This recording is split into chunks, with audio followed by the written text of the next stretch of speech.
fue el primer programa de análisis que empezó a usar yo, el MetaRugby de él, y bueno, desde entonces imagínense que sigo teniendo contacto con él, con todo este tema, y bueno, igualmente yo creo que lo mejor es que se presente un poquito él a nivel personal, historia un poco jugador y después ya en la parte de analista y entrenador, y bueno, y a partir de ahí un poquito que nos cuente, bueno, supongo yo que lo que nos interesa a todos es un poco su punto de vista de análisis, un poco el historial que tiene como analista desde haber estado con los Pumas a la actualidad, quizás ese proceso que puede haber habido desde entonces hasta ahora, y bueno, y un poquito a ver qué nos puede contar él directamente, ¿no? De sus ideas actuales y demás.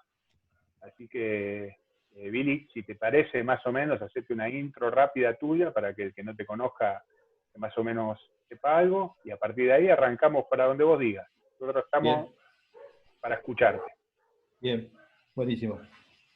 Bueno, buenísimo. Un gusto de estar acá. Es un honor para mí que me hayan invitado a este grupo.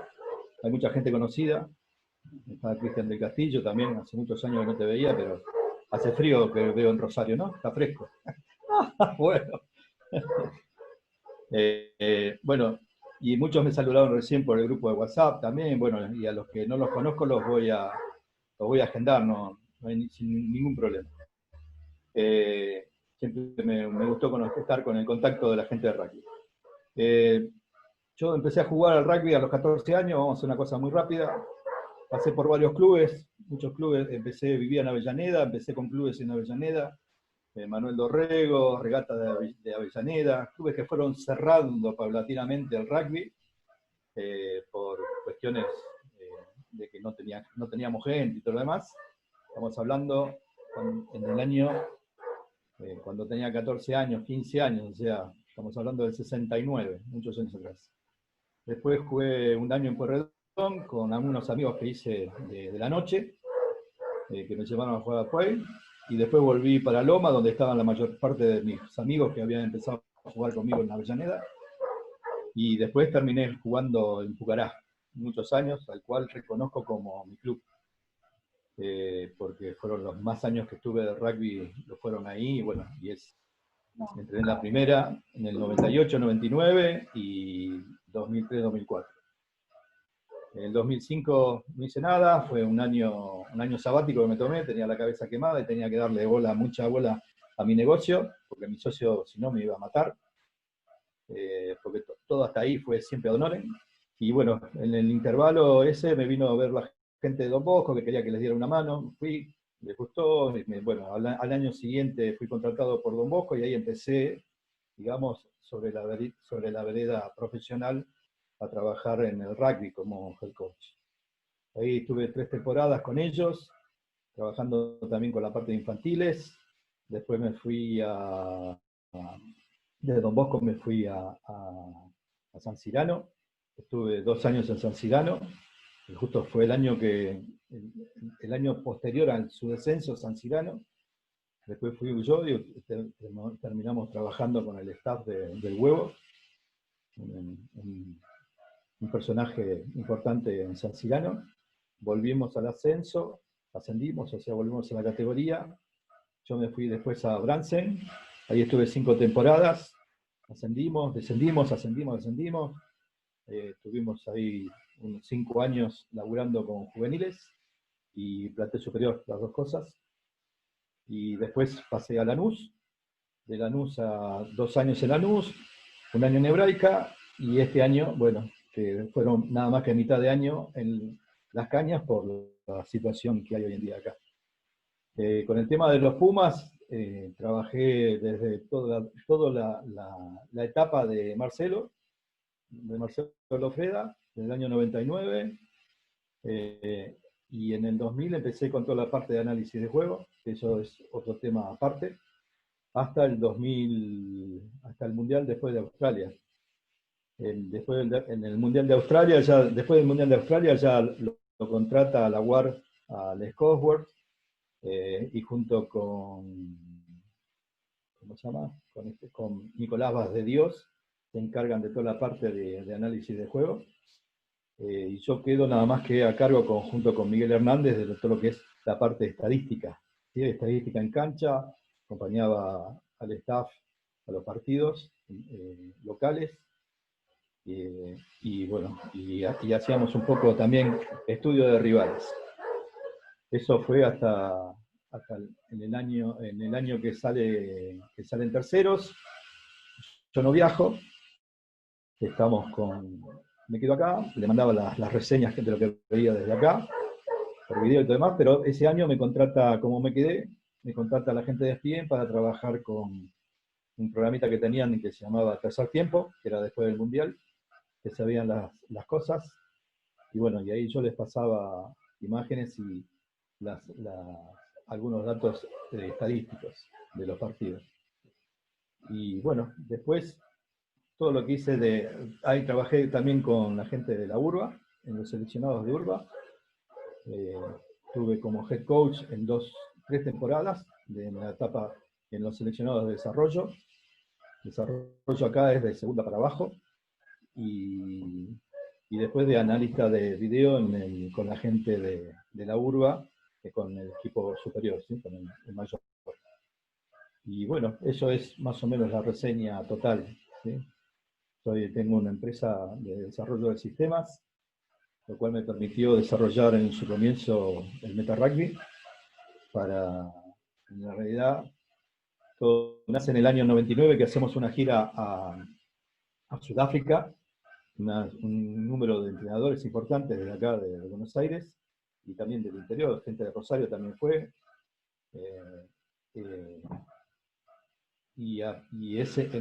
En ese momento yo me conecto con Jake White, que era uno de los que nos daba el curso. Y bueno, Jake nos mostró, y a través del interés que puse yo, nos mostró a fondo con lo que usaban ellos, que era un aparato gigante con 2 CPU, un monitor, una pantalla y todo demás. Y con eso lo usó cuando salió campeón del Mundial Juvenil que se hizo acá en Buenos Aires, que se jugó en la cancha de Viey en el año 99. Así que era recién arribadito ¿cómo se llama? A los seleccionados, Jake. Y bueno, después fue campeón mundial, ¿sí? con el mayor de Sudáfrica. Bueno, y él me mostró un montón de cosas, ahí empezamos a ver, y cuando a través de la empresa que tenía yo de desarrollo, que éramos Overhouse de Microsoft, quise hacer algo no tan importante, profesional, a Elite, para el rugby Elite, que era altamente costoso por ese momento, y hice algo más reducido, como para que pudiera funcionar en una computadora común de las que nosotros teníamos en la casa. Así que bueno, esa es más o menos la historia del Meta. Después Microsoft, que me había dado las fuentes del Media Player para poder hacer las cosas más fáciles, decide cambiar a los Windows. Aparece el Windows Vista y ahí aparecieron todos los problemas posteriores, que ya después quedamos fuera de la tecnología y ellos nunca más me pudieron habilitar las fuentes porque es un tema largo de contratos con Estados Unidos. Así que bueno, y a partir de ahí quedó trunco el tema y empecé a trabajar con el desarrollo del nuevo, que si Dios quiere ahora en septiembre lo vamos a sacar a la luz para que la gente lo pruebe. Bien, esa es la mayor idea. ¿Sí? ¿Los aburrí mucho? No. Billy, 2 preguntas. Sí. La primera es ¿de qué jugabas? Bueno, yo arranqué a los 14 años jugando de hooker, después pasé de tercera línea cuando vieron que adelgazaba y no crecía de altura. Pasé de tercera línea y después en Pueyrredón, Papuchi Guastela, que era el que no se entrenaba, me puso en los backs porque era rápido. Y bueno, pero jugué en preintermedia, o sea, jugué en tercer equipo. Después sí, ya en Lomas y en Pucará, jugué en intermedia, primera, todo eso. Estuvo más cercano a cosas. Pero siempre jugué en los backs, después de ese momento. Jugaba de centro o wing, en alguna de las dos. Se dio cuenta que era lo bueno, ¿viste? Pero fíjate dónde empezó. Sí, sí. Yo pasé por todos los puestos. Había que reforzar el equipo, tenían que reforzar el equipo. Empezó conociendo el rugby de verdad. Bueno. Billy, la otra pregunta era ¿cómo se va a llamar el que lanzás en septiembre? Meta Rugby 20, porque van a hacer acá en el 2020. Íbamos a poner COVID, pero no nos gustó mucho. Meta Rugby 20. ¿Sobre qué Meta sistema? Rugby 20. En realidad está hecho sobre Windows, es para la mayoría del mercado, y no tiene una base de datos Access, pero todo lo de afuera está sobre el lenguaje libre, digamos, o sea, no voy a tener muchos problemas con los cambios de versiones tecnológicas, ¿sí? Así que va a trabajar sobre Windows. Y hicimos una prueba con algunas cosas que están hechas para correrlo sobre Mac, y anduvo bastante bien, pero yo no lo recomiendo. Yo prefiero que trabajen en el ambiente nativo, ¿sí? Está desarrollado con C# y con HTML, que son lenguajes abiertos. Sí. Bien.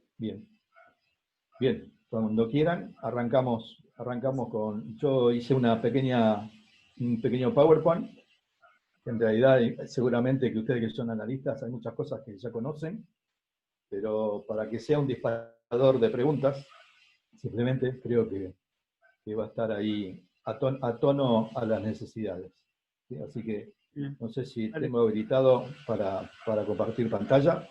Sí, seguro Pablo ya te lo habilitó. Bien.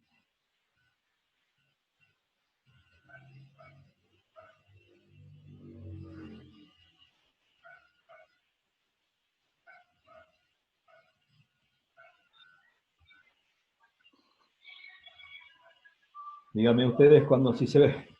Perfecto. Perfecto. Bueno.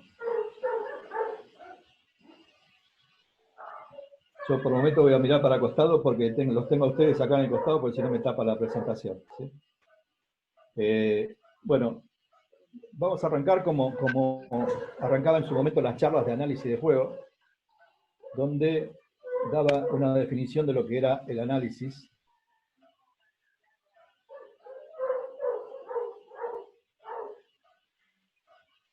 Y la mejor definición que conozco para la parte de análisis es la descomposición de algo en las partes que lo constituyen, ¿sí? Eso en definitiva es tomar el juego y tratar de desmenuzarlo hasta llegar a su mínima expresión, ¿sí? En las diferentes partes que lo componen, ¿sí? Ya sean los inicios como las acciones que suceden en el partido.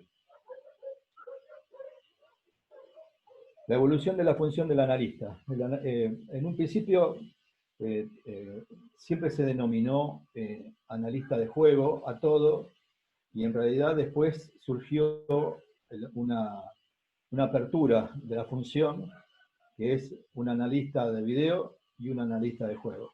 Y hay veces que a mí me pone nervioso cuando escucho por la tele o en los medios el analista de juego, el analista de video, de tal cosa. No, el analista de video tiene conocimiento de edición de video, cortar, toda la parte tecnológica y nada más, ¿sí? En realidad, el que abastece de información bien importante es el analista de juego, ¿sí?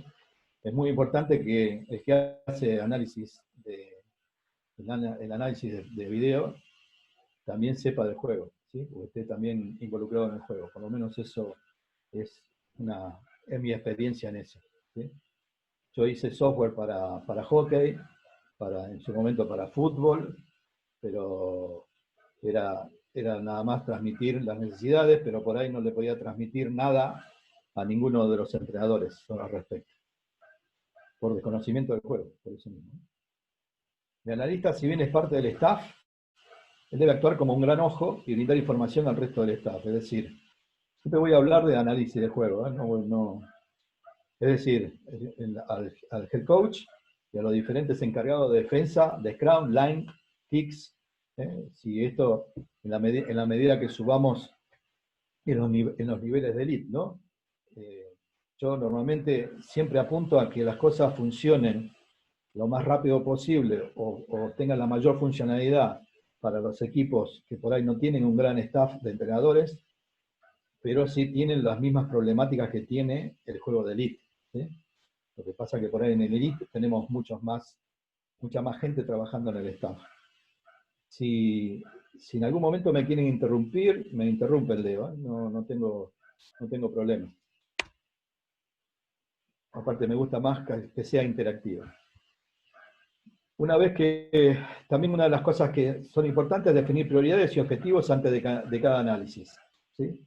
El analista tiene un importante tiempo de desarrollo del trabajo para sacar su información, para establecer su información, pero es muy importante que no perdamos el tiempo, sobre todo para las primeras prácticas o para las primeras reuniones que tengamos, tendremos que definir bien las prioridades y objetivos de lo que se quiere de ese análisis, ¿sí? O sea, eso es una charla previa con los empleadores, o con el empleador, o con los empleadores, como quieran, y que nos expliquen bien cuáles son los objetivos para este análisis que vamos a hacer. Mucha información puede terminar desorientando al staff, ¿sí? Eso es una gran verdad, ¿sí? Muchas veces yo he hecho en el esmero de mostrar capacidad analítica del juego y capacidad para brindar información, he visto que por ahí hay muchas cosas que no las leen o que no las usan o que ni tan siquiera se detienen a tratar de entenderlas y solamente hacen foco en lo que realmente les sirve, ¿sí? ¿Está claro? Y lo que pasa es que eso también es medio desgastante y haber trabajado por ahí mucho tiempo para poder dar esa información y después ver que no se utiliza. ¿Algo les pasó a ustedes en eso? Yo, Billy, te quería hacer un comentario. A mí me ha pasado mucho en mi vida trabajar y que de lo que yo hago, más allá de lo normal, o sea, Line, Scrum lo usa todo el mundo. Pero es ser más específico y que usen un 30% de la información que uno le da. Y uno dice, yo trabajo como un mono para que usen todo y al fin y al cabo el entrenador usa un 30% de lo que uno construye. Y es un fin de semana, el fin de semana siguiente ese 30% no lo usa y usa otro 30% de lo que uno había hecho. Entonces, por ahí yo siempre tomo la modalidad de hacer, digo, bueno, yo voy al 100 y que el entrenador tome lo que quiera. Yo haciendo el 100 me aseguro de que la información que él quiere la tiene. Sí, obviamente. Yo también hago lo mismo. O sea, hoy en día, por el nivel de los clubes donde estuve en el final, donde por ahí no tengo un gran staff, solamente en Lanús pude armar a alguien que se interiorizó en el tema de análisis de juego y que quedó a cargo después como head coach, y que era el que hacía el análisis de los equipos, del segundo equipo o el tercer equipo. Siempre me pasó eso, lo mismo. Lo único que me sirvió es haber entendido 1.000.000 de cosas, estoy tratando de resumirlas y ponerlas acá en esta presentación, porque arranca así. Yo la arranqué exactamente como fue mi experiencia, haciendo un montón de cosas y viendo que por ahí no todo era utilizable, ¿sí? Y por ahí sabiendo internamente que por ahí lo que quedaba sin utilizar era de suma importancia, no solamente para el partido que viene, sino para mejorar las condiciones del equipo, ya sea de jugadores o del movimiento general de juego. ¿Sí? ¿Vos creés que el analista de juego debería ser parte del staff? Porque generalmente a veces pasa que uno es analista de video externo de un club y no es consultado por cómo debería jugar el próximo fin de semana. Y creo que el entrenador, el head coach, debería tener esa mirada, llámala más respetuosa, digamos. Nosotros somos toda gente de rugby que sabe tanto igual como el head coach de turno. Una cuestión, ¿cómo decirte? Una cuestión de respeto, no sé, llamarlo así. Pero por ahí muchas veces no pasa. Exactamente. Es algo que siempre trato de decir en los clubes donde estoy. El analista de juego tiene que ser parte del staff, tiene que mamar el equipo, tiene que mamar desde el head coach, tiene que trabajar codo a codo con el head coach, tiene que estar a cargo, tiene que ser parte de eso, tiene que ser parte de la idea, tiene que ser parte del proyecto. contratar algo afuera, lo que estás contratando es un analista de video. O sea, vas a saber de rugby. Nadie duda que vos sabés mucho de rugby. Pero del otro lado del mostrador se lo van a tomar como las imágenes que vienen y bueno, hacemos esto, mostramos las cosas, esta, chao y otra cosa. No, lo que digo es que tienen que entender que se pierden mucho. Porque por ahí... No. Yo te iba a terminar el concepto. Del otro lado manejan las imágenes, pero el que conoce, vos vas a terminar la temporada conociendo mucho más al equipo que el mismo entrenador. ¿Sí? ¿Se entiende? Sí, totalmente, estoy de acuerdo. Bien. Igualmente, esta charla se expresa mucho más adelante, no te da problema. Bien. Un método que uso yo para hacer los análisis de juego es el análisis por capas, ¿sí? Esto lo traigo de hace muchos años atrás, que fue una de las cosas que me dijo Jake para poder trabajar. O sea, la primera capa está apuntada a detectar todos los inicios, ¿sí? Y esa primera capa está orientada al público de los entrenadores, identificando cuáles son los ciclos positivos o los negativos, o sea, posesión o sin posesión, y detectando salidas scrum, line-out, recuperos, y de todos ellos tener en cuenta cómo finalizan, ¿sí? O sea, las salidas que hicimos propias o del contrario, los scrum propios o de contrario, los line-out propios o de contrario, y los recuperos de posesión que hacemos. Y si, antes que me critiquen, yo sumo los recuperos en los inicios de posesión. Porque muchas veces, y a mí me ha resultado muy fácil de demostrarlo, hay más recuperos de posesión que por ahí inicios de scrum y line out. Hay muchas más pelotas recuperadas por kick del contrario, que quedan adentro de la cancha, y muchos entrenadores no le dan bola y no las entrenan. Y yo es algo que siempre entreno, le doy mucha importancia al tema de los recuperos. O sea, qué cosas hacer a través de las pelotas recuperadas. Yo en su momento, en una charla que hice el año pasado de esto, estaba el Yankee Martin en la charla y quedó prendido con el tema de los recuperos y me dijo, vos sabés que después de lo que vos dijiste, tomé los partidos de citas que tenía, 2 o 3, y la cantidad de recuperos que tuve, de patadas del contrario que me devolvían los kicks, o recuperos en los contactos, y todo lo demás, tenés razón que era mucho más que los inicios.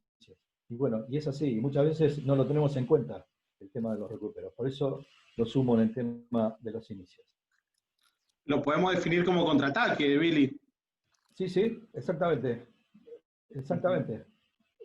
Nosotros en el seleccionado de Mendoza, trabajando con Eusebio Guiñazú, dividíamos 4 factores que era lo que hacía cada uno, y bueno, uno era la posesión desde los line y los scrum, el otro se encargaba de la defensa, otro se encargaba del ataque, y otro del contraataque. Eso lo establecía y lo traía desde Irlanda de esa forma. Sí, por la injerencia que tenía en el juego. Sí, perfecto. Sí, obviamente es muy bueno tenerlo dividido ahí. Y esas son las primeras capas, porque ahí arrancan los inicios de posesión. No importa si son de movimientos fijos o pelotas que vienen del movimiento general del juego. Después la otra capa... Sí. Una pregunta antes que te vayas al otro punto. ¿Mantenés dentro del mismo grupo lo que puedan ser recuperaciones de eso, ¿no? De kicks que son de ganar terreno del contrario, que te las mete al fondo y recuperás la bola en ese entonces? ¿La ponés en el mismo grupo, por ejemplo, que sería una recuperación en el contacto, en un contrarrack o en una pista? Sí, es muy buena la pregunta, Leo. Yo los ciclos estos, si bien están expresados así a grandes rasgos, todo esto después tiene una subdivisión que se hace en la parametrización que hace cada entrenador y que el meta te lo permite.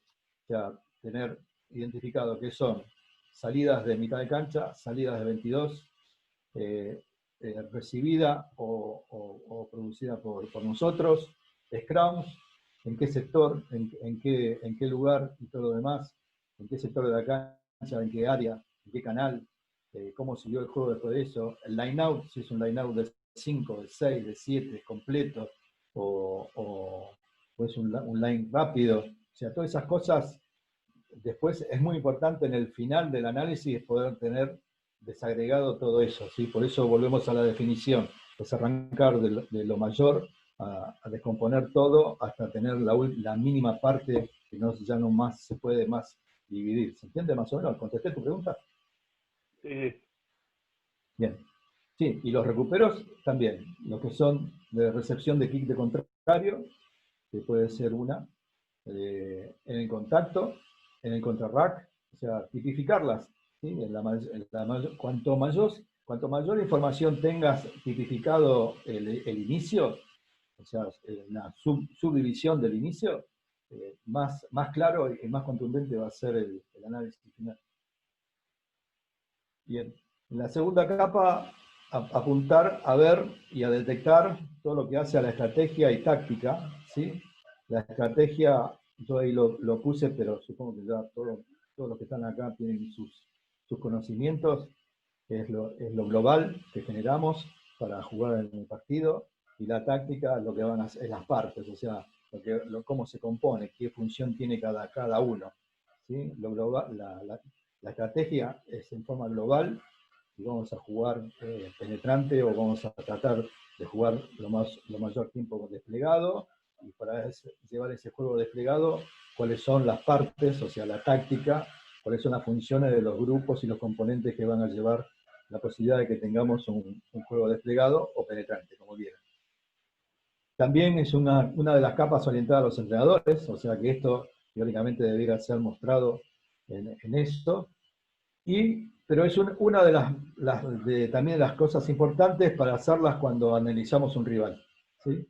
También tener separado lo que son, cómo vamos a defender los inicios, o sea, a través de la parte de la capa de inicios, y normalmente cuál es la estrategia que tiene el rival.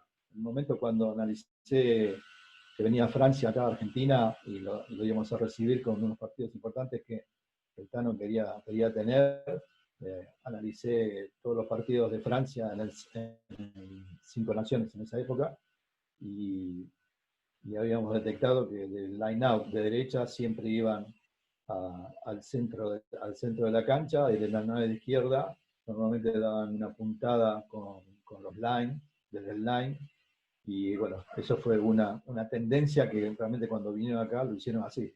¿Sí? ¿Entiendes? ¿Está claro esto? Dedito arriba, así me demuestran que no están dormidos. Tenía malos pases. Entonces de derecha a izquierda la pasaban, de derecha a izquierda la pasaban, y de izquierda a derecha iban al contacto. Exactamente, sí, puede ser una de esas. Bueno, después el tema de la estrategia, luego viendo al rival antes del partido, sirve para discutir y armar un plan de juego, ¿sí? ¿Está claro? Esto se cae de maduro. Luego del partido, ver aciertos y errores en la ejecución, funciones o movimientos que salieron bien o cosas que no salieron bien, de la parte, digamos, de la táctica. ¿Sí? Bien, vamos a la próxima. Análisis por capa. Y por último, la capa que está dedicada a la parte de habilidades y destrezas. Yo antes esto lo ponía dentro de todo, esto fue con el tiempo, lo fui abriendo, porque en realidad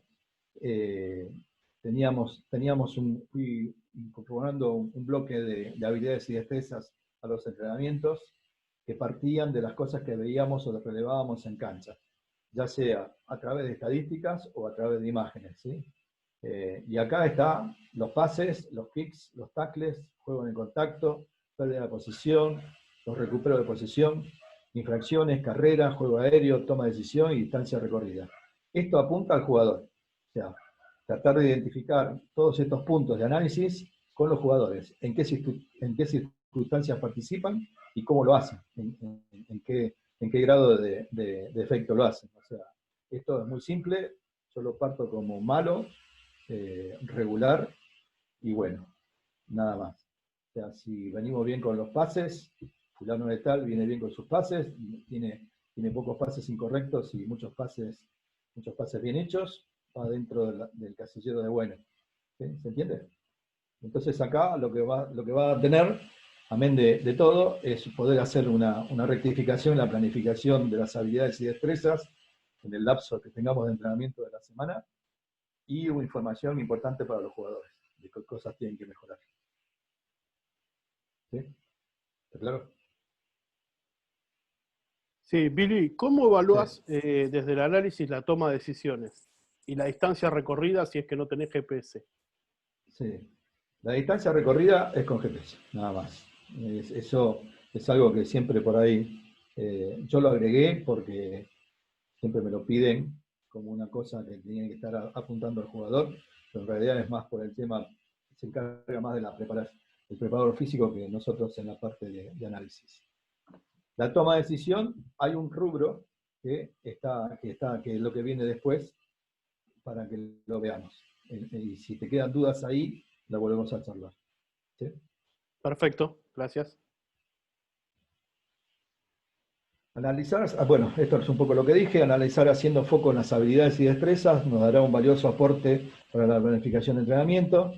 Y una cosa que no dije, pero que sí lo recuerda acá la transparencia, la diapositiva, es que tratemos de filmar los entrenamientos. Sobre todo para que el jugador sepa que no solamente fue filmado en el partido, y que también es filmado en el entrenamiento, por si tiene cosas para corregir en el gesto, la posición, lo postural, o en el gesto táctico que haga.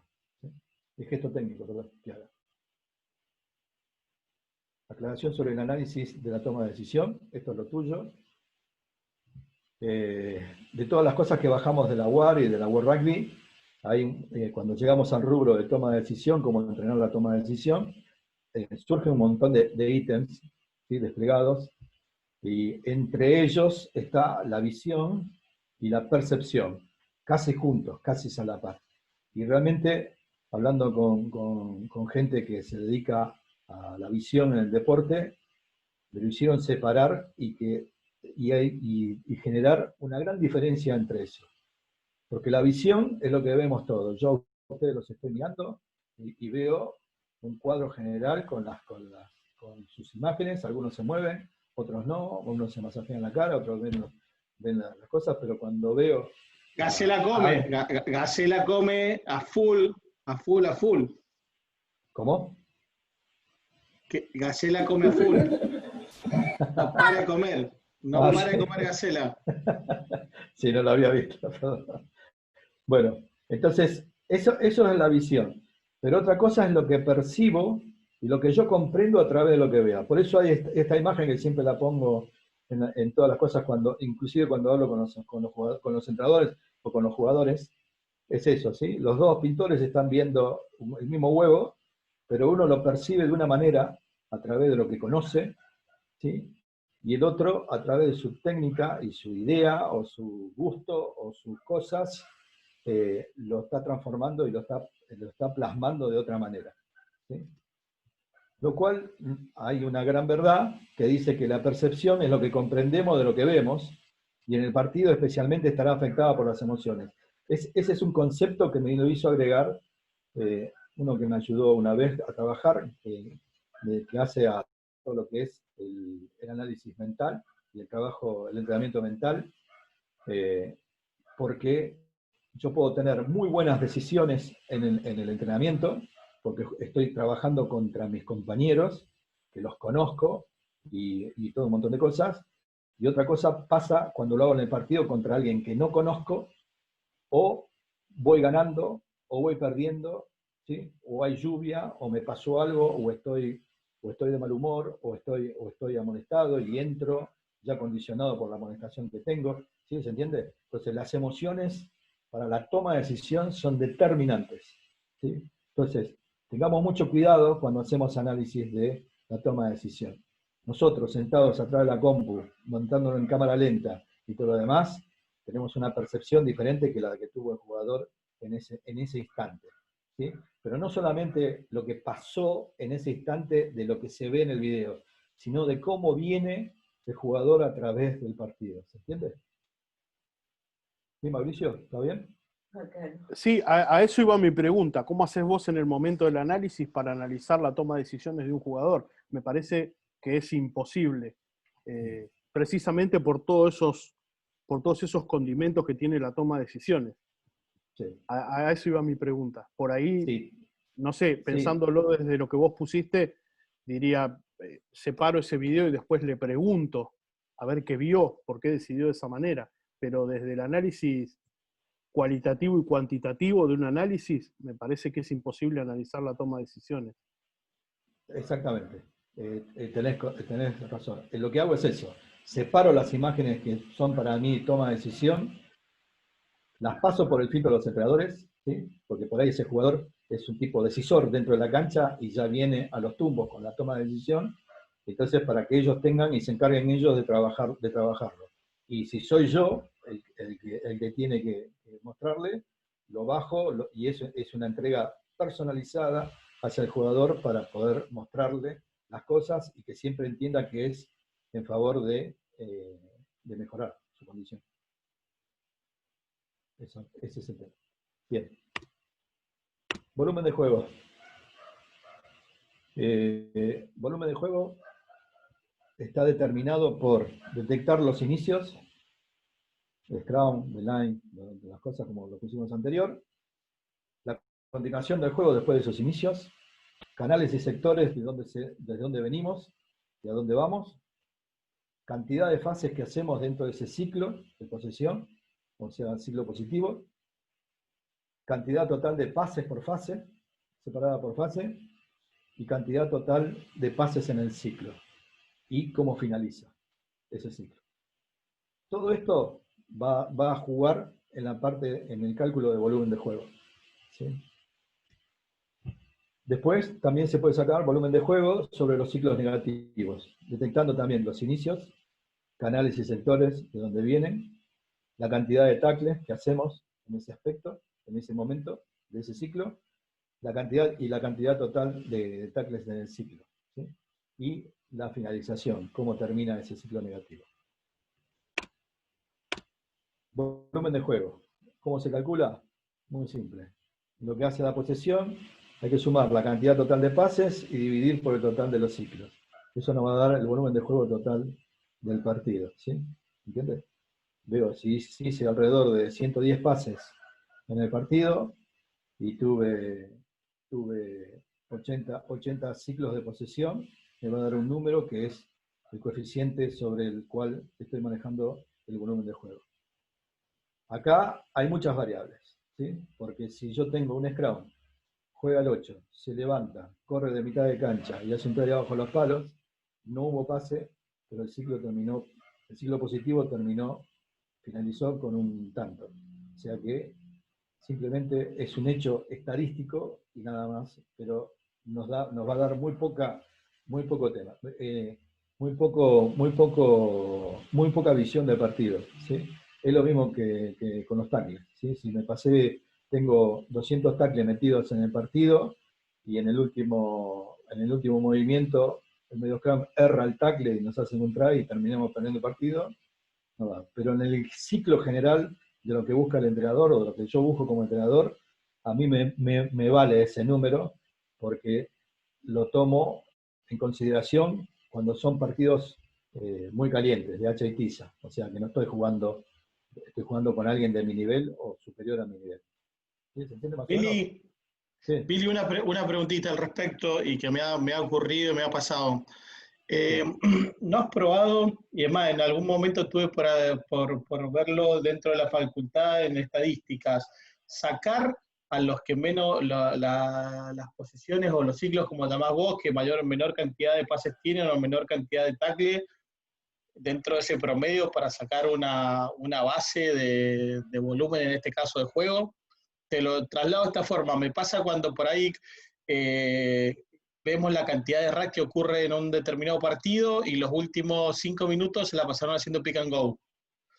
Entonces me mueve todos los números a nivel de tackle, porque la mayoría de los tackles se producen ahí cerca de la zona de contacto y por los mismos jugadores muchas veces, y lo mismo ocurriría con eso. Entonces en algún momento se lo iba a plantear a la gente que hace estadísticas, sino, y vos que tenés mucho más idea de esto, sacarle algunos, diríamos, las de menor cantidad de pase y la de mayor, para que no entre en esa estadística y que sea un número más real que me pueda dar.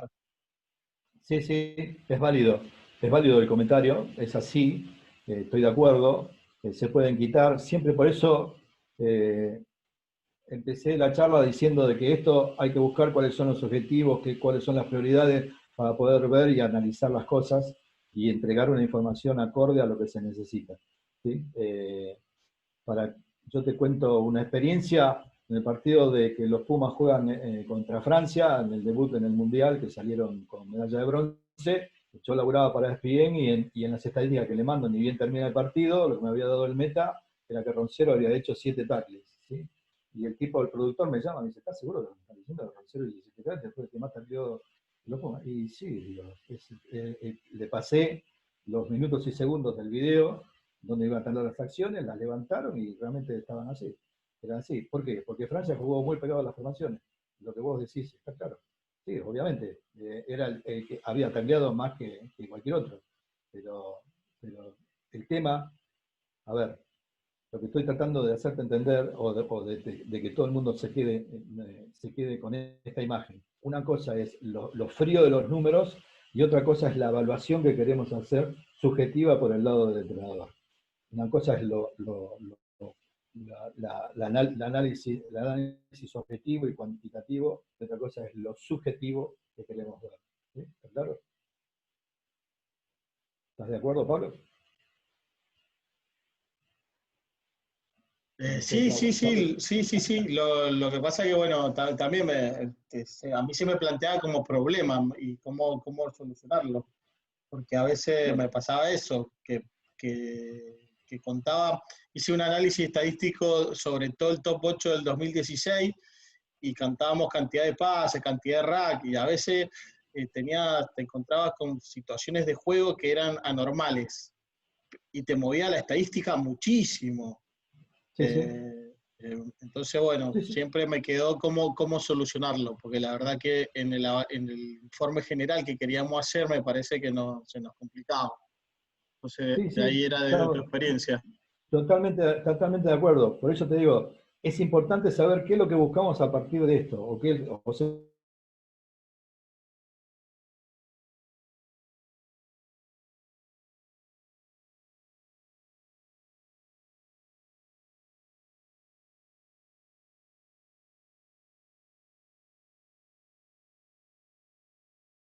6 tackles incluidos. No sé cómo terminó el séptimo, la séptima fase, si fue try o perdieron una pelota.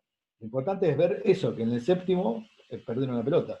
Y por ahí lo que buscaría yo como entrenador es ver por qué le metimos 7 pick and goal y no tratamos de sacarlo la pelota afuera. ¿Qué sé yo? No sé. Todo depende del momento y la condición que tenga el entrenador frente a ese partido. ¿Sí? ¿Podemos seguir? ¿Seguimos? ¿Está claro? Sí, Pablo. Te tengo en foto, así que no te veo si estás... Sí. Bien, listo. Seguimos. Lo mismo para los sin posesión. Esto es exactamente igual, que lo que hablamos recién. Y esto es un poco lo que dije yo recién. El análisis objetivo es el que surge pura y exclusivamente de las estadísticas.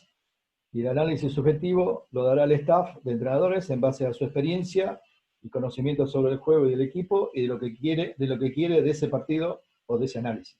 ¿Sí?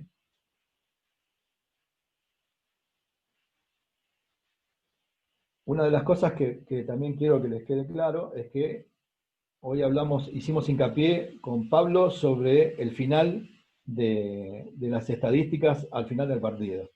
Pero también, Pablo, vos podés tener el final de cada ciclo. Entonces ahí sí, como vos bien dijiste, podés elegir nada más las imágenes de eso y quedarte con eso, como vos bien dijiste. Y poder ver, ahí sí podés sacarle el volumen de juego que tuvo. Pero si tuviste, por decir un número, 20 ciclos de posesión, de los cuales solamente tuvo movimiento general de juego con volumen, con racks y pases y todo lo demás, yendo a canales y en modo de avance tuviste nada más que 3, es alarmante. ¿Sí? ¿Entiendes? ¿O no? Bien. Sí, A fin de totalmente. temporada, a fin de la temporada, en base al acumulado de información de todos los análisis de juego y estadísticos realizados, nos dará el perfil del equipo, o sea, fortalezas y debilidades. Si el equipo juega demasiados racks, ¿sí? Bueno, ya tenemos un perfil que yo en mi lugar, en el lugar de entrenador, trabajaría mucho más la evasión que el contacto, ¿sí? O tratar de hacer el juego a través de offloads o todo lo demás y trabajar mucho intensamente sobre eso para bajar la cantidad de racks. Y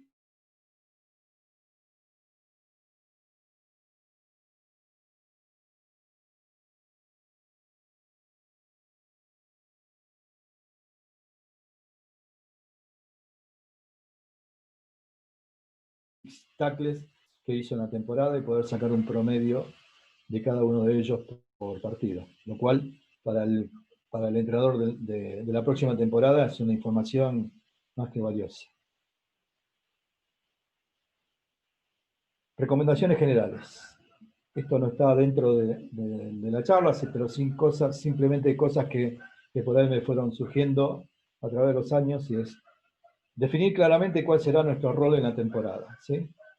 Es muy frustrante sentarse, decir, soy el analista de juego del equipo y lo único que necesitan de mí son imágenes y me piden, no, anda al minuto tal, no, dame, hubo después del scrum del segundo tiempo donde hicimos un try, hubo una situación en la salida de cosas y la tenés que ir a buscar, sacarla, ponerla, y después por ahí vos hiciste un laburo enorme para poder sacar un montón de conclusiones y lo único que utilizan de vos es tu conocimiento sobre cortar y pegar y armar edición de video. ¿Sí? Entonces es sumamente importante por nuestra salud elegir bien determinar bien cuál va a ser el rol de la temporada. Obviamente es mucho más divertido cuando sos tomado como parte del staff, como el entrenador de Scrum, de Line, de defensa, lo que fuera, y vos tenés la posibilidad de tener opinión, no voto, opinión, ¿sí? Lo cual es muy importante. Siempre mostrar más imágenes positivas que negativas, ¿sí? Eso es algo que fui trabajando dentro de los años. Antes me centraba mucho en las correcciones por problemas de tener poco tiempo para el entrenamiento, o poco tiempo para poder ver la filmación, o los jugadores boludeaban demasiado. Entonces, lo que hice fue tener muchas más imágenes positivas. Y después, con un equipo, lo que me pasó es que focalizaba más en lo negativo, o sea, era como que le quedaba lo negativo y al sábado siguiente volvía a trabajar el error y volvía a trabajar el error, o sea, como que yo les estaba mandando un mensaje subliminal mostrándole el error repetitivo que tenían. Entonces lo saqué de los videos, lo puse en los entrenamientos, hablé con los entrenadores y trabajamos sobre el lado de los entrenamientos y no sobre la visión del jugador ante ese análisis. Lo que mostremos al staff no debe ser necesariamente mostrado a los jugadores, por eso puse eso de ahí. Y después, lo que también recomiendo es la visualización por equipos, titulares y reemplazos que entraron en ese partido, para que todos tengan una información completa. Y no que algunos que, por ejemplo, no es su video, lo toman muy a la ligera, y realmente prefiero que ellos estén entrenando en cancha y no viendo el video. Yo eso sé que es muy difícil en clubes, por ejemplo, como los que yo normalmente estoy, no tengo tanta gente, no tengo tanto tiempo para mostrar videos, y tenemos otras urgencias, y por ahí estas cosas que son importantes no las hacemos tanto. Pero por ejemplo, en Lanús nos sirvió muchísimo que el entrenador estaba a cargo del segundo equipo, tomara esto y alternábamos las fechas de los análisis, ¿sí? Yo lo hacía los lunes con los que habían jugado en primera, y él los hacía el martes con los que habían jugado en intermedia. Y así lo que logramos fue una mayor captación un menor corto de tiempo en las presentaciones, ¿sí? Y ser más directos y más productivos. Sugiero respetar los hechos cronológicos, ¿sí? Y esto es una visión mía y una cosa mía, yo me siento más a gusto, y después le he preguntado a los jugadores, mostrar cosas cronológicamente como fueron sucediendo, que agarrar y decir, pongo esto, bueno, esto malo que fue en el primer tiempo, vuelvo a algo del segundo tiempo, es como que se pierden. Y entendí que por ahí, tanto los jugadores como los entrenadores tienen el partido en la cabeza. No completo, pero sí cronológicamente cómo fue pasando. Y si a esto lo nutrimos de planillas que por ahí llevamos en cancha en el momento del partido, ¿sí? Es mucho más fácil elegir imágenes y trabajarlo cronológicamente. ¿Sí? ¿Se entiende más o menos? ¿Sí? Bien. Imágenes personalizadas pueden ser distribuidas a los jugadores, que es lo que recomiendo. ¿Sí? Hablar primero con el head coach, si soy parte del staff como el analista de juego, pedir autorización con el head coach y después con los diferentes encargados de los equipos, y mostrarles a ellos las imágenes que le van a ir a los jugadores y pasársela a los jugadores apuntando a la capa esa que era pura exclusivamente de habilidades y destrezas. Hay equipos en Elite, a nivel de Elite, donde ya hay entrenadores de habilidades y destrezas, ¿sí? Entonces, por ahí es importante que se trabaje codo a codo con él, y no tanto perder el tiempo o usar el tiempo del head coach o del encargado del equipo para mostrarlo. En los equipos donde estoy yo decido todo, ¿sí? No, eso no es así. Lo hablamos mucho más rápido y sabemos que todo el mundo confía en las cosas que se le van a enviar a los jugadores, ¿sí? Bien, y estamos terminando ya.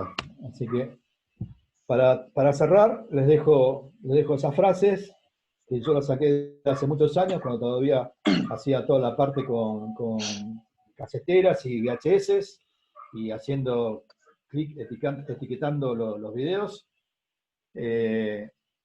Son dos frases de Jim Greenwood, en el libro que recomiendo que si quieren verlo, Rugby Táctico Mental. Ahora que estoy en cuarentena le volví a pegar una revisada y me acordé de un montón de cosas que son muy claras para ponerlas hoy en día. Si tú no lo buscas, no lo verás. Y esto apunta a tener, originariamente con el staff o con el head coach, buscar los objetivos de lo que se va a mostrar. Si intentas ver todo, terminarás no viendo nada, una gran verdad. ¿Sí? ¿De acuerdo? Bueno, y esto es todo. Muchas gracias.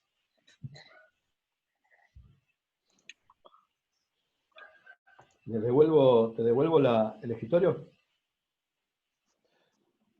Leo. Sí, dale.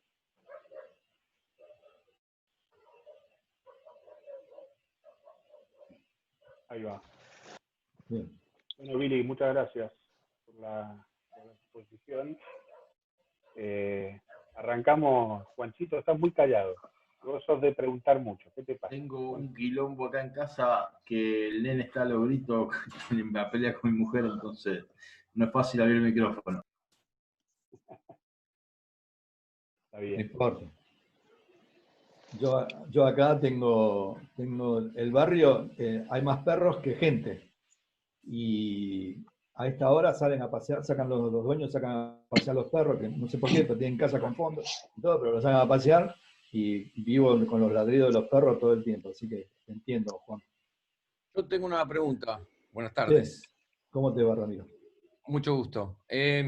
Nunca lo vi trabajar el MetaRugby. Quería saber más o menos cómo era Tengo experiencia con 2 o 3 programas, digamos, pero nunca lo vi el MetaRugby. Desde sus orígenes en la plataforma de Windows, si era orientado a objetos, si manejabas el concepto de líneas de tiempo, cómo era, o cómo lo concebiste cuando lo iniciaste. Sí. El tema es, hoy en día vos vas a poder bajar, hacer trabajo de análisis directamente desde video de YouTube. Tenemos las API de YouTube colocadas ahí adentro. Hicimos una experiencia con YouTube y gentilmente nos brindaron todas sus API. O sea que podemos trabajar con videos que tengamos en el ordenador, en el escritorio, en la PC, o que tengamos en YouTube. ¿Sí? Nosotros tomamos el archivo, todo archivo de video, en definitiva, en la parte de informática. No quiero aburrirlos mucho y usar demasiados términos técnicos. Es un archivo binario, o sea, 01110, ¿verdad? Es un archivo binario. Cuando yo hago un clic sobre la pantalla o sobre el tablero de video, estoy guardando la dirección binaria de esa partecita del video. No me importa si está en YouTube, si lo tengo yo, o lo que sea. Y voy viendo el partido y voy seleccionando a través de un tablero que tengo, haciendo clic en las diferentes instancias que voy viendo. Si tengo algo en especial para ver o alguna duda, vuelvo para atrás, puedo mejorar, puedo cambiar, puedo sacar. Pero hago todo un pase general del partido. Lo puedo hacer cronológicamente o analizarlo por capas, como lo puse acá, donde pongo aceleración hasta el primer scrum, lo veo, aceleración hasta el segundo, al primer line out, lo veo, y así sucesivamente. Voy bajando los scrum y los line out, y se los doy a las personas responsables de eso. O los veo yo en base a eso. Después puedo hacer otra pasada con otras cosas. Pero obviamente, todo lo que hace a fases, detección de habilidades y destreza, voy a tener que estar viendo el tema de tackle, ¿no? Voy a tener que estar viendo cada una de las instancias y haciendo clic directamente sobre la pantalla. El sistema lo que hace es guardar esa dirección, y después, cuando a través de los filtros que tiene internos, me puede mostrar todos los tackles del partido de un jugador determinado, todos los scrum que tuve en ataque, todos los scrum que tuve en defensa, los lineouts de 5, de 6, de 7, están tipificados, todos puedo abrirlo. Y esa tipificación ya viene algo de fábrica, pero lo dejo abierto para que lo puedan usar, cada entrenador coloque la parametrización que quiera. No sé si más o menos te expliqué. Sí, ¿y cómo compartís? ¿Cómo está concebido para compartir? ¿Por WhatsApp, por YouTube, por Dropbox, por Google Drive? ¿Cómo lo tenés? ¿O cómo es más amigable el sistema para poder compartir, ya sea con los entrenadores y o con los jugadores? Para hacer un análisis colaborativo, decís vos, al No, mismo no, no, no, tiempo, no, separado. no. Vos terminás un partido, analizás y ya tenés todo preparado, todo cortado. ¿Cómo Sí. se lo compartís, por ejemplo, a los head coach o a los jugadores eso? No para hacer un análisis colaborativo, sino para que tengan los cortes, digamos. Está bien. Hay una función que es el generador de clips que utiliza eso. Vos a través de un filtro ponés los scrum tuyos, todos o algunos en especial, que son los que indicás, y generás un clip con todos esos lapsos. La duración del clip o la duración de la instancia que tengo de juego, la parametrizo. O sea, quiero desde el clic que hice del scrum hasta un minuto a posteriori, y eso te arma todos los intervalos. Está bien, pero si vos, por ejemplo, querés que un líder de line vea el line del rival o el line propio, lo que fuera, todas esas instancias seleccionadas o ese playlist que vos hiciste, ¿se lo compartís por dónde? ¿Se lo mandás por YouTube, por WhatsApp? ¿Por dónde se lo...? Genero un clip y lo subo a donde pueda. Si el clip es muy pesado, WhatsApp no me va a dejar. No te va a dejar, claro. Exactamente. ¿Sí? Entonces, normalmente por ahí lo puedo mandar por cualquier otro lado. Pero el clip se compone de eso. O puedo hacer pequeños clips, como quieras. Está bien. La generación de clips la maneja el usuario. Perfecto. Gracias. No, por favor, Ramiro.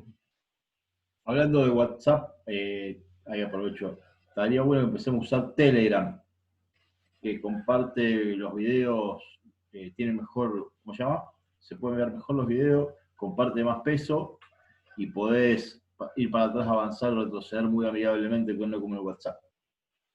Sí, es verdad. Yo tuve muy buena experiencia con el Dropbox, porque con el Dropbox puedo bajar cosas de video a mi máquina. Obviamente es una versión paga, ¿no? Claro, el problema es costo. Acá en este grupo nadie saca la billetera para nada, ese es el problema. No tengo. No, Dropbox, yo hablo de compartir a lo mejor esos pedacitos, o mandarle a los chicos y demás, a lo mejor un pedazo de un video, y vos si el WhatsApp se te pasó, se te fue a 100 megas, lo tenés que bajarlo, tenés que bajarle la calidad para que temple, y si nos acostumbrábamos a usar el Telegram, que es lo mismo que el WhatsApp, va al teléfono y se ve mejor. Sí, está claro. Lo del Dropbox que te decía es que lo puedo ver desde el Dropbox, sobre todo cuando son videos cortos como tipo clips, los puedo ver uno tras otro y sin necesidad de subir ni bajar nada, ni de mandar nada. ¿Entendés? Es decir, gasto yo nada más en mi tiempo en subirlo al Dropbox.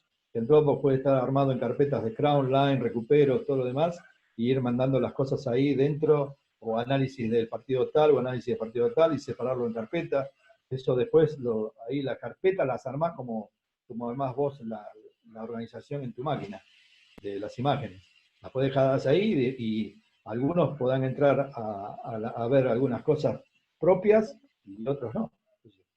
Comparto con vos y tuve problemas, o sea, no yo con el Dropbox, sino con el otro, que por ahí no es amigable el tema del uso del Dropbox.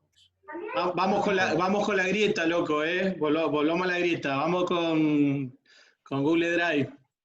Te da 10 veces más prestaciones.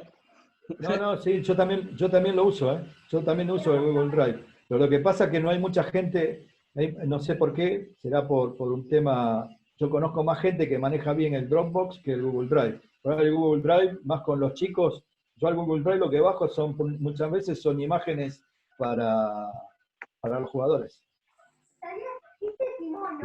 Que normalmente todos tienen un Gmail. Claro, lo bueno del Google Drive es que al tener un teléfono con Android lo tienen todos. Igual. Y gratis 15 gigas.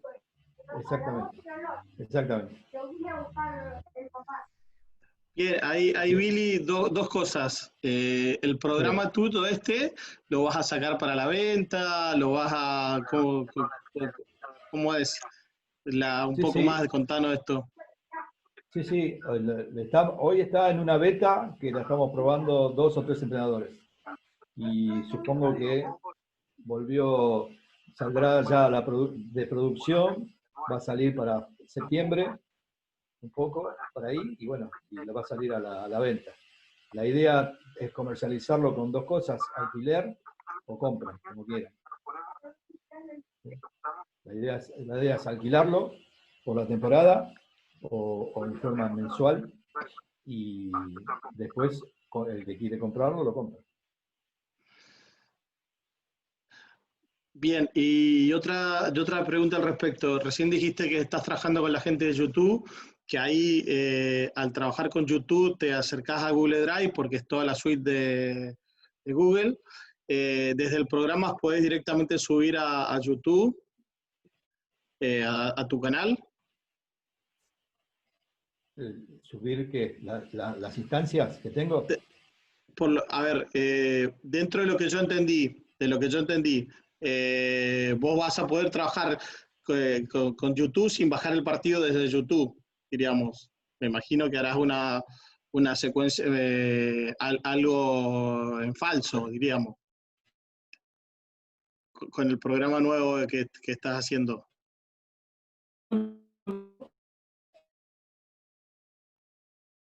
Te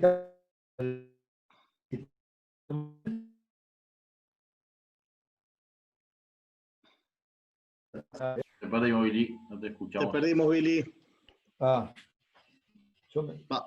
Vamos de vuelta. A ver, ¿me escuchan ahí? Ahora sí. Bien.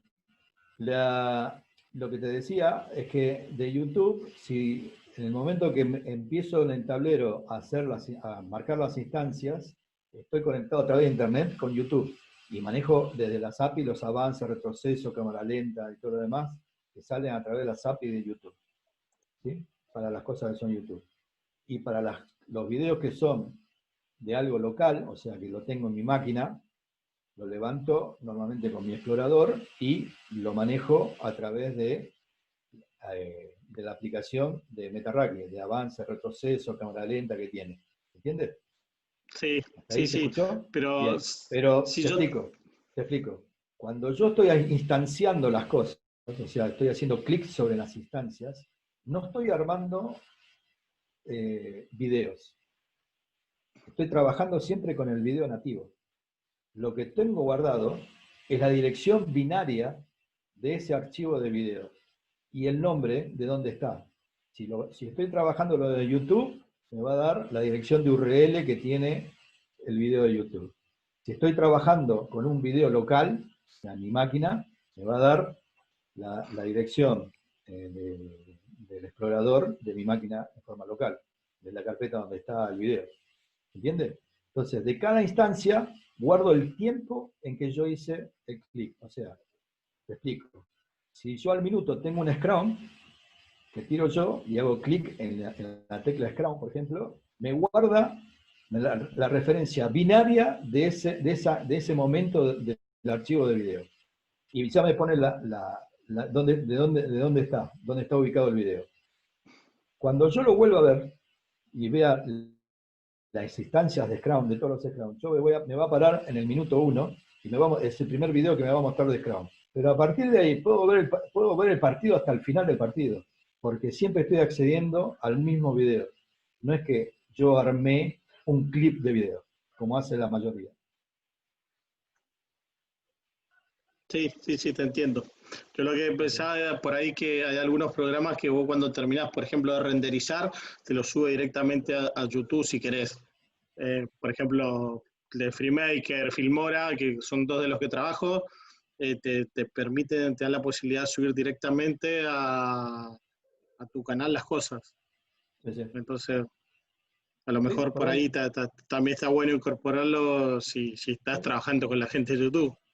Porque también es un lugar importante para compartir. Si vos pones los videos no listados o los pones en privado, armás tu base de datos también desde ahí de la nube sin pagar nada. Por supuesto. Sí, es algo que vamos a incorporar. Hoy por hoy, el producto que va a salir así, que es un poco de lo que estaba armado el otro, ¿sí? Lo que pasa es que le vamos a ir incorporando versiones y funcionalidades. Sí, está bien lo que me decís, te entendí. Perfecto, yo también. Lo que pasa es que te quise explicar bien cómo funciona esta versión. Vale, gracias.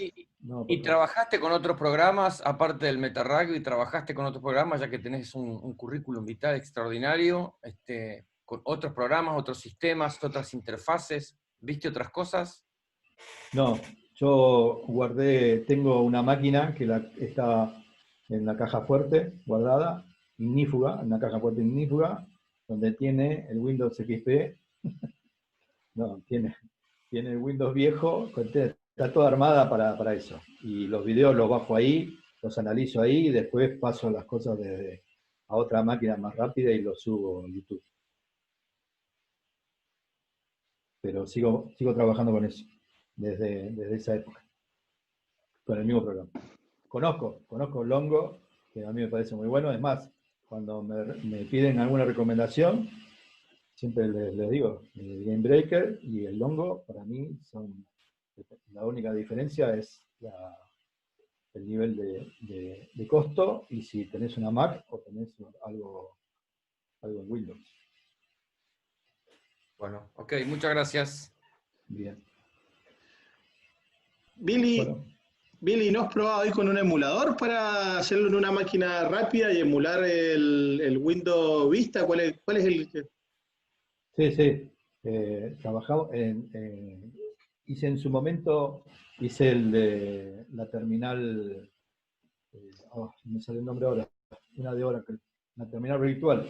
Generé dentro de un programa, dentro del Windows normal, Windows 10 y todo demás, pero consume mucha memoria y baja el rinde. Y aparte, hay mucha gente que todavía lo usa.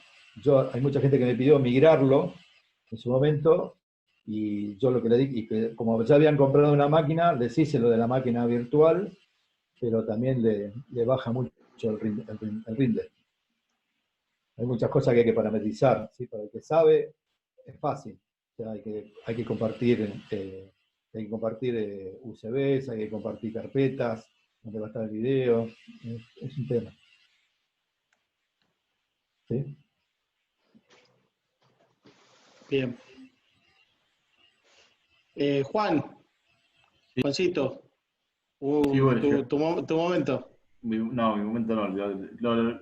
yo creo que lo importante entendemos que más allá de que generamos y demás, es que se sientan cómodos, es preguntarte cómo estás, si estás a gusto, con la charla, charlando con nosotros, porque entendemos que es una parte importante de todo esto. Sí, sí, obviamente. Ya como lo dije, como lo expresé en su momento, para mí es un gusto estar en este grupo, es un honor que me hayan convocado, que Leo me haya llamado para estar acá y que compartamos experiencias, ¿sí? Me parece espectacular. Es más, yo le dije que sí, que lo quería porque seguramente vamos a compartir experiencias, muchas cosas de las que me pidan, seguramente que le agregue o que le quite, lo voy a hacer, ¿sí? Eso es espectacular. Yo no tengo problema con eso. Yo las cosas, en realidad, las cosas que hago de análisis de juego, yo no voy a perder el espíritu con que hice Metarrugby, ¿sí? El espíritu de Metarrugby era para colaborar con los entrenadores y no estaba apuntando al rugby elite. Aparecí en el rugby elite porque no había otra cosa. Pero en cuanto a la UAD hizo un convenio con Game Breaker, listo, desaparecimos. Bien, perfecto, gracias.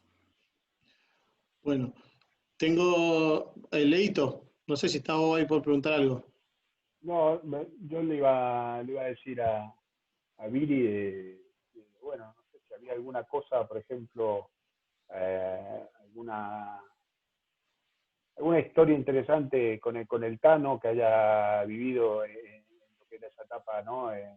Con el seleccionado a nivel de quizás cómo llegar a esa comunión con él, a nivel de cómo analizar, qué analizar, cuánto realmente se implicaba, si quizás eso lo dejaba un poco para los colaboradores suyos y capaz que ellos eran los que te transmitían esas cosas, un poco cómo funcionaba ese staff, ese grupo de trabajo cuando estabas involucrado ahí. Sí, hay muchas cosas. Yo la mejor experiencia que tuve fue, yo empecé con el 2001, pero recién en el 2002 tuve acceso a los jugadores, ¿sí? En 2001 siempre trabajé con las imágenes del Tano, que quería que yo en 2002 hice mi primera aparición en la gira de Gales y de Escocia con los Pumas, que ganaron ambos partidos. Que fue una gira histórica porque nunca se había ganado en los dos países, sobre todo de visitante. Yo ahí fue la primera vez que trabajamos frente a los jugadores y bueno, y lo que realmente pasó, me acuerdo, yo en lo particular tenía pánico para que, por ejemplo, Felipe o Agustín o Rellado, o algunos de esos que eran ya jugadores experimentados internacionales que conocían de esto, de la presentación, por ahí, viste, como es todo, como vos tenés la verdad de lo que pasó a través de las imágenes, puede ser también foco de alguna maldad. Pero al contrario, se volvieron locos, dijeron que estaba bárbaro lo que estábamos mostrando, y bueno, ese día, esa tarde, después de almorzar, hicimos la parte de videos, estuvieron hasta las 8 de la noche desfilando por el cuarto donde estaba yo, tratando para que le mostrara más imágenes de cada uno de ellos, y bueno, y hasta a partir de ahí, bueno, ahí después se le enviaban los CDs con las imágenes de cada jugador en los partidos que se hacían acá en Argentina, o las cosas que se relevaban de los videos. Las imágenes, el otro día estaba viendo yo un CD que andaba dando vuelta por ahí, de esa época, y las imágenes eran terribles, porque no se ve nada comparado hoy a HD.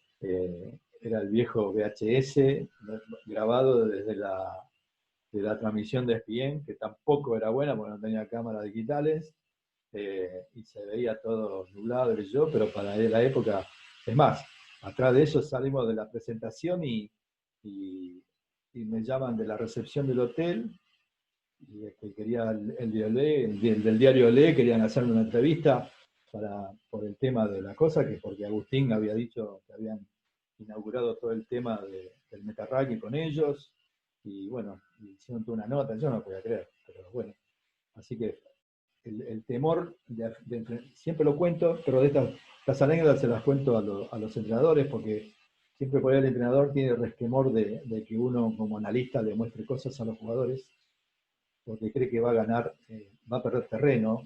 Algunos creen que pierden terreno, otros creen que uno hace una relación con el jugador más directa, y no es así. O sea, creo que todas las cosas están en base de uno.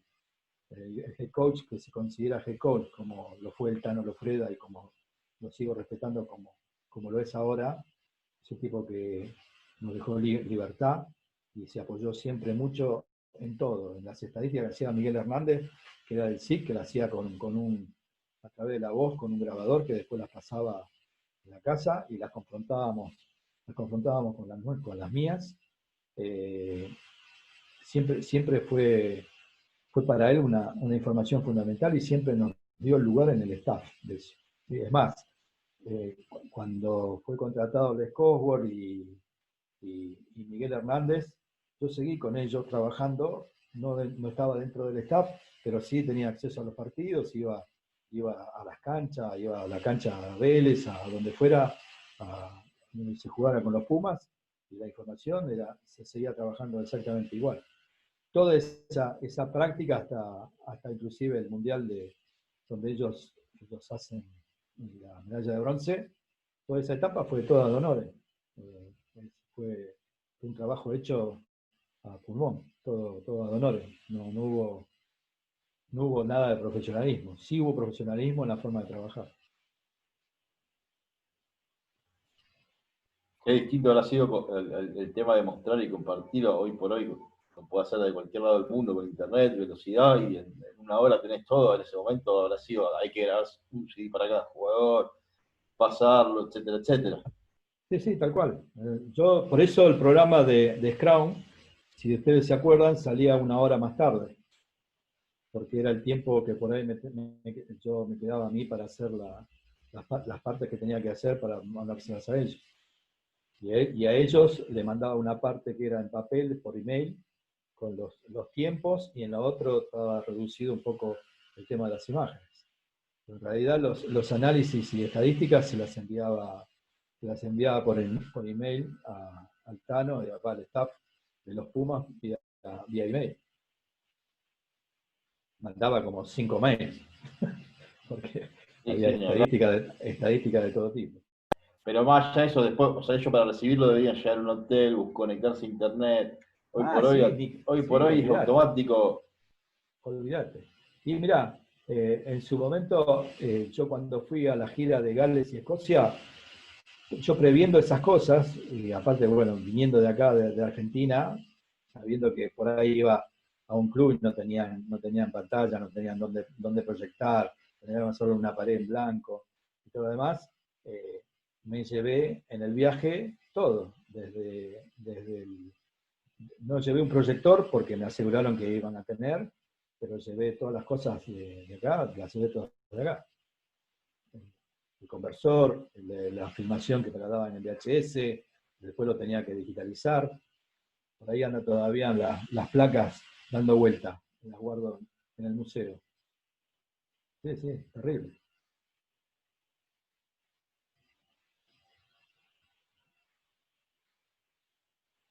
Muy bueno toda esa experiencia.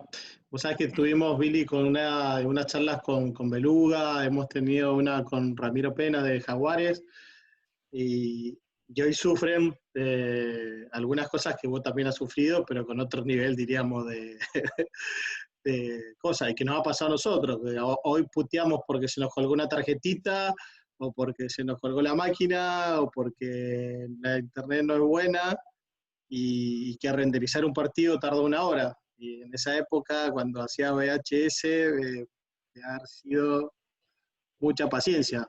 Nosotros, cuando nos toca con equipos, por ahí no dormimos. Vos seguro que no dormías. No.